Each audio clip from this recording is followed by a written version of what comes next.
Search करें अवामी news. मुल्क भर की ताज़ा तरीन खबरों से बाखबर रहने के लिए सब्सक्राइब करें हमारे चैनल को और बेल आइकन ज़रूर दबाएं।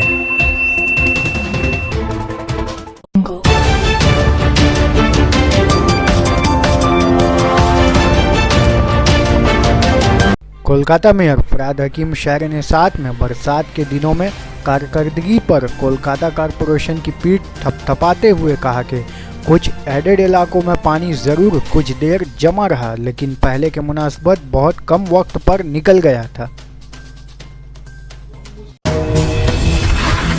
অর্থাৎ পেনের শক্তি সোডের শক্তির থেকে বেশি। আজ অত্যন্ত দুঃখের সাথে কিছু সংবাদ মাধ্যম আছেন যারা শুধু নেগেটিভ কথা বলে মমতা বন্দ্যোপাধ্যায়ের মন্ত্রিসভা অর্থাৎ তৃণমূল কংগ্রেস মানে যেহেতু আমরা গরিব ঘর থেকে এসেছি, আমরা অত্যন্ত নিম্ন ধরনের মানুষ, যেহেতু বিরাট জায়গা থেকে কোনো জায়গা দিয়ে আমরা অক্সফোর্ড করে আসতে পারিনি, তাই আমরা খুব সাধারণ মানুষ, আমাদের এই গালাগালিগুলো খেতেই হবে। আমি এটাকে অ্যাকসেপ্ট করে নিচ্ছি।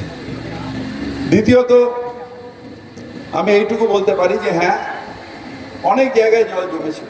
এটা জল জমা নিয়েই কালকে হাউস হয়েছিল, আজকে সংবাদপত্রে পড়লাম অনেক জায়গায় জল জমেছিল। কিন্তু পূর্ণেন্দুদা যে শহরটাকে দেখে এসেছিলেন 7 দিন 8 দিন ধরে জল থাকতো, আজকে গর্বের সাথে বলতে পারি যে সেইখানে আর কিন্তু জল নেই। ক্রিটিসাইজটা কোন জায়গাটার জন্য হচ্ছে? যে জায়গাটা কলকাতার অংশ ছিলই না, যে জায়গাটাকে পরে কলকাতায় নিয়ে আসা হয়েছে। যারা নিয়ে এসেছিলেন তারা কিন্তু সেই জায়গায় তারপরেও যোগের পরেও 20 বছর 25 বছর ছিলেন, তারপরেও কিন্তু সেই জায়গায় জেনুয়ারিং দিয়ে তারা কোনো উন্নয়ন করতে পারেন না। তারপরেও আমাদের ক্রিটিসাইজ করা হয় যে কেন বেহালার সেই শেষ অঞ্চলে কেন জল জমলো, যেটা আজকে 4-5 বছর আগে কলকাতার মধ্যে ঢুকলো, আগে গ্রাম ছিল সেই জায়গাটা। কেন ওই আপনার যাদবপুরের শেষ অঞ্চলে সোনারপুরের রোডের সেই জায়গাটা কেন আজকে সেখানে কেন জল জমলো, সেই প্রশ্ন করা হয়।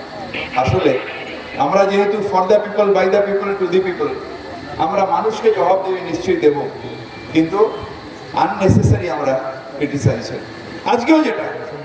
আজকেও যে প্রজেক্টটা হচ্ছে, এই জায়গাটা আগে একজন বিরাট বড় মন্ত্রী তার জায়গাটা পুরোটা ছিল।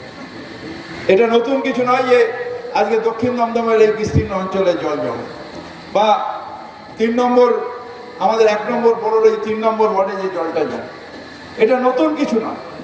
এই জলটা আজকে জমে আসছে, বহুদিন ধরে জমে আসছে, এবং একটা নিকাশি প্রজেক্ট করতে গেলে 3 থেকে 4 বছর লাগে একটা প্রজেক্ট কমপ্লিট করতে। কারণ ম্যাজিক স্টিক নেই, আজকে বলে গেলাম, আজকে উদ্বোধন করলাম আর পরের বর্ষাতে এসে লোকে বললো যে এই ফিরাদ হাকিম বলে গেছিল এই তো জল